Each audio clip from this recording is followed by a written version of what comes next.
কিছুক্ষণ আগে একটা আলোচনায় আপনাদেরকে আমরা হেডলাইনে জানিয়েছিলাম যে আমাদের কথার মূল অর্থ ছিল যে ভারতের পেছনে লাগা থাকা, অযথা ইরিটেটিং করা, মানে কোনো দরকার ছাড়া গায়ে পাড়া দিয়ে ঝগড়া করা, এগুলো করতে থাকলে জিনিসটা ভালোভাবে ভারতের দেখার কথা না। এবং ভারত খুব লং টাইম চুপ করে থাকবে না। চুপ করে থাকবে না বলে বাংলাদেশ মিসাইল মেরে দিবে ব্যাপারটা তা না। তার দিক থেকে তো সে তার গা বাঁচানোর চেষ্টা করবে। এবং ভারতের আসামের মুখ্যমন্ত্রী রেফারেন্স আমরা বলেছি, এর পরপরই আবার নতুন আপডেটের খবর আসছে। আপনি দেখেন বাংলাদেশে এমন একটা অবস্থা, এই বাংলাদেশে একটা অংশ এখানে বৈশা থেকে রীতিমতো ভারত দখল করে ফেলতেছে।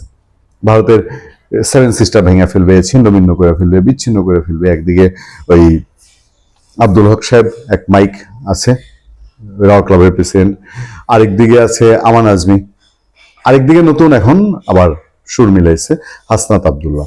মাহফুজ আলম তো অনেক আগে থেকেই আছে, সে তো উপদেষ্টা হওয়ার পরেই তার যে ভেতরের স্বপ্ন বুকে চাপা দিয়ে আটকায় রাখছিল, এটা সে আগে প্রকাশ করে দিচ্ছিল। পরে হয়তো ভারতের ঠেলায় এটা আর খুব বেশি প্রকাশ করতে পারেনি। এখন পারবে, এখন তো আর উপদেষ্টা নাই, এখন পারবে। এখন চাই আবার পোস্ট দিয়ে টিয়া মানে বাংলাদেশটা কিভাবে যন্ত্রণা করা যায়, অশান্তির আগুন লাগা যায়, এটা করুক। তো আমরা বলছিলাম যে ভারত এই জিনিসটা এভাবে দেখবেন। একটা জিনিস খেয়াল করে দেখবেন, ভারত যে বাংলাদেশের মুক্তিযুদ্ধে সহযোগিতা করছিল এবং হেল্প করছিল এবং নিঃস্বার্থভাবে হেল্প করছিল, এবং ভারত যে বাংলাদেশে হেল্প না করলে বাংলাদেশ স্বাধীন হইতো না, এখনো তার পাকিস্তানি ভাইয়াদের পা চাইটা চাইটা বাংলাদেশে চলতে হইতো, এইটা শুনলে একটা অংশে সহ্য হয় না। তাদের গায়ে যাওয়া ধরে যায় যখনই শুনে ভারত বাংলাদেশের মুক্তিযুদ্ধে সহযোগিতা করছে। মানে বলে না যে কারো ভাই জীবনে কোনোদিন উপকার করবেন না, উপকার করলেন মানেই ফাঁসলেন, উপকার করলেন মানেই সে আপনার ক্ষতি একদিন না একদিন করেই বসবে।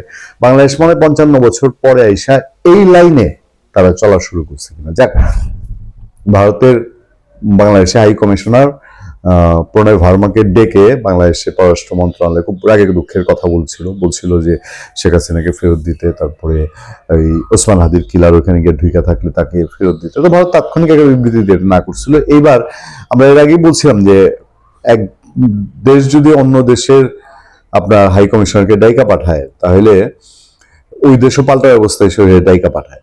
তো আমাদের কথা, আমরা মনের কথা বলছিলাম, ভারত লিখিত হবে এটার আগে একটা বিবৃতি দিয়ে না করছে, কিন্তু এবার আবার বাংলাদেশের হাই কমিশনারকে ডাকছে।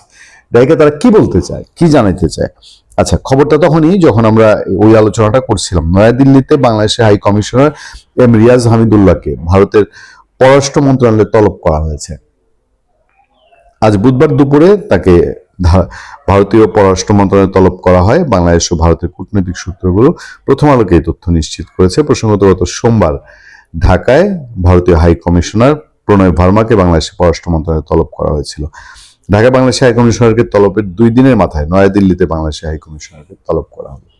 তো এবার ঠেলার সামলাক বাংলাদেশ গভর্নমেন্ট। তারা যদি তাল দিয়ে থাকে, বাতাস দিয়ে থাকে হাসনাত আবদুল্লাহর উপরে, যে সেভেন সিস্টার খায়া ফেলবো, ভেঙে ফেলবো, ছিঁড়া ফেলবো, বাংলাদেশের গভর্নমেন্ট যদি এটা তাল দিয়ে থাকে তাহলে ঠেকাক। আর যদি তাল না দিয়ে থাকে তাহলে দুইটা ধমক দেখছে কি জন্য বাংলাদেশটারে হুদাই এত ঝামেলা। একটা ইলেকশন হওয়ার কথা, এইটার রেখা ঠুসটাস ফুটহাট শুরু হয়েছে। একজন প্রার্থী মাথায় গুলি খেয়েছে, আরেকজন ডরে আতঙ্কে ভিতর ডিম মতো সে নির্বাচন ছাইরা ভাগছে, পাত্তারি গোটায় নিছে। এইরকম সিচুয়েশন, অর্থনৈতিক চরম 12টা বাজা অবস্থা, শেয়ার বাজারে নতুন করে নামছে ধস, মানুষের দেশে ব্রিদিং স্পেসটাই মানুষের আস্তে আস্তে কমে গেছে। রাজনৈতিক অস্থিরতা, ভাগাভাগির রাজনীতি, লুটপাটের রাজনীতি, এইসব যখন চরমে, তখন গায়ে পড়ে গিয়ে আবার ভারতের মিসাইল মারার গল্প। মিসাইল আবার ভারত যদি মারে দেশে, আমরা দেশে, তারা আবার পাল্টা মারবে, কিন্তু নিজেদের আবার মিসাইল নেই। মিসাইল আনলে নাকি আবার পাকিস্তান থেকে।